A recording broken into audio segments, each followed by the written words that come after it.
ಸ್ನೇಹಿತ. ಒಳ್ಳೆಯ ಮಾತು ಯಾರು ಮಾತನಾಡಿದ್ರೂ ಚೆನ್ನಾಗಿರುತ್ತೆ, ಅದನ್ನು ಕೇಳಬೇಕು. ಅಂತಹ ಮಾತುಗಳನ್ನು ಹೇಳುವವರು ಒಬ್ಬರು ಸಿಕ್ಕಿದರೂ ಸರಿ. ಒಬ್ಬ ರಾಜ ಇರ್ತಾನೆ. ಅವನಿಗೆ ಸಕಲವೂ ಇತ್ತು, ಆದರೆ ಸಂತೋಷವಿರಲಿಲ್ಲ.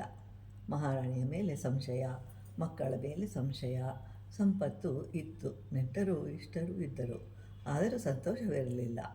ಇಷ್ಟೆಲ್ಲ ಇದ್ದರೂ ಭಯ, ಚಿನ್ನದ ತಟ್ಟೆಯಲ್ಲಿ ಬಿಸಿ ಅನ್ನ ಇದ್ದರೂ ಭಯ, ಅನುಭವಿಸಲು ಆಗುತ್ತಿಲ್ಲ. ಒಳ್ಳೆಯ ಮಾತುಗಳು ಯಾರಾದರೂ ಹೇಳಿದರೆ ಕೇಳಬೇಕು. ನೀನು ಯಾರು ಹೇಳಲು ಅಂತ ಹೇಳಿ ನಿಂದಿಸಬಾರದು. ಹೆಂಡತಿಯಾಗಲಿ ಮಕ್ಕಳಾಗಲಿ ಯಾರು ಬೇಕಾದರೂ ಹೇಳಬಹುದು, ನಾವು ಕೇಳಬೇಕು. ಅಂತಹ ಒಬ್ಬ ಸ್ನೇಹಿತದರೆ ಸಾಕು, ಎಲ್ಲವೂ ಇದ್ದಂತೆ. ಗೆಳೆಯನಾದವನಿಗೆ ಹಣ ಇರಬೇಕು, ಸಿಂಹಾಸನದ ಮೇಲೆ ಕುಳಿತಿರಲಿ ಅಥವಾ ಇಲ್ಲದೇ ಇರಲಿ ಚಿಂತೆ ಇಲ್ಲ. ನಿನ್ನನ್ನು ರಾಜ ಅಂತ ಹೇಳಿ ಗುರುತಿಸದೆ ಸಾಮಾನ್ಯವಾದ ಒಬ್ಬ ವ್ಯಕ್ತಿ ನಿನ್ನನ್ನು ಇಷ್ಟಪಟ್ಟರೆ ಅವನು ನಿಜವಾದ ಸ್ನೇಹಿತ. ರಾಜ ಸಂತನೊಬ್ಬನನ್ನು ಭೇಟಿ ಮಾಡೋದಕ್ಕೆ ಹೋಗ್ತಾ ಇರ್ತಾನೆ. ಆಗ ಅವನು ಹೇಳ್ತಾನೆ, ಯಾರು ನಿನ್ನ ಅಧಿಕಾರ, ಸಂಪತ್ತು ಇಂತಹವುಗಳನ್ನು ಬಿಟ್ಟು ನಿನ್ನ ಬಳಿಗೆ ಬರ್ತಾನೋ ಅವನು ಗೆಳೆಯ. ಬೇರೆಯದು ಎಷ್ಟಿದ್ದರೆ ಏನು ಅಂತ ಹೇಳ್ತಾನೆ. ಈ ಮಾತುಗಳನ್ನು ಕೇಳಿದ ಚಿಂತಿಸುತ್ತಾ ಮುಂದೆ ಸಾಗ್ತಾನೆ ರಾಜ. ಅದು ಬೇಸಿಗೆಯಾದ್ದರಿಂದ ಬಿಸಿಲಿಗೆ ಬಾಯಾರಿಕೆ ಆಗ್ತಾ ಇರುತ್ತೆ. ಯಾರನ್ನು ಕೇಳುವುದು ಅಂತ ಹೇಳಿ ಸುತ್ತಲೂ ನೋಡ್ತಾನೆ. ಬಾಲಕನೊಬ್ಬನು ಹಸುಗಳನ್ನು ಮೇಯಿಸ್ತಾ ಇರ್ತಾನೆ.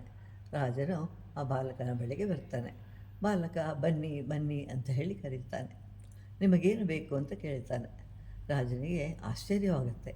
ಯಾಕೆಂತಂದರೆ ರಾಜನಾದವನು ಯಾವಾಗಲೂ ಬೇರೆಯವರಿಗೆ ಕೊಡ್ತಾ ಇರ್ತಾನೆ, ಆದರೆ ಇಲ್ಲಿ ಬಾಲಕನೇ ರಾಜನಿಗೆ ಏನು ಬೇಕು ಅಂತ ಕೇಳ್ತಾ ಇದ್ದಾನೆ ಅಂತ ಹೇಳಿ ಬಹಳ ಸಂತೋಷವಾಯಿತು. ನೀನು ನನ್ನನ್ನು ಏನು ಬೇಕು ಅಂತ ಕೇಳ್ತಾ ಇದ್ದೀಯ ಅಂತ ಹೇಳ್ತಾನೆ. ಆಗ ಬಾಲಕ ಹೇಳ್ತಾನೆ, ರಾಜನ ಮುಖದಲ್ಲಿ ಚೆನ್ನಾಗಿ ಗೊತ್ತಾಗ್ತಾ ಇದೆ, ಅವನಿಗೆ ಈಗ ಬಾಯಾರಿಕೆ ಆಗ್ತಿದೆ, ಅದನ್ನು ನಿವಾರಣೆ ಮಾಡುವ ನೀರು ನನ್ನ ಬಳಿಯಲ್ಲಿದೆ ಅಂತ ಹೇಳ್ತಾನೆ. ಬಾ, ನಿನಗೆ ನೀರನ್ನು ಕೊಡ್ತೇನೆ, ಕೈ ಬೊಗಸ ಮಾಡು, ಕುಳಿತುಕೋ ಅಂತ ಹೇಳ್ತಾನೆ ಬಾಲಕ.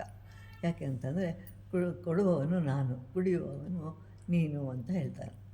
ಬಾಲಕ ನೀರು ಹಾಕ್ತಾ ಇರ್ತಾನೆ. ರಾಜ ಮೊದಲ ಬಾರಿಗೆ ಹಾಗೆ ನೀರನ್ನು ಕುಡಿತಾನೆ. ನನಗೊಬ್ಬ ಸ್ನೇಹಿತ ಸಿಕ್ಕಿದನು, ಅವನು ಬಡವ ಆದರೆ ಕೊಡುವವನು. ಯಾಕೆ ಅಂತಂದರೆ ಬಾಲಕ ವಯಸ್ಸಿನಲ್ಲಿ ಚಿಕ್ಕವನು, ಬಡವ, ಹೀಗೆ ಎಲ್ಲದರಲ್ಲಿಯೂ ಸಮನಲ್ಲ. ಇವನು ನಿಜವಾದ ಸ್ನೇಹಿತ.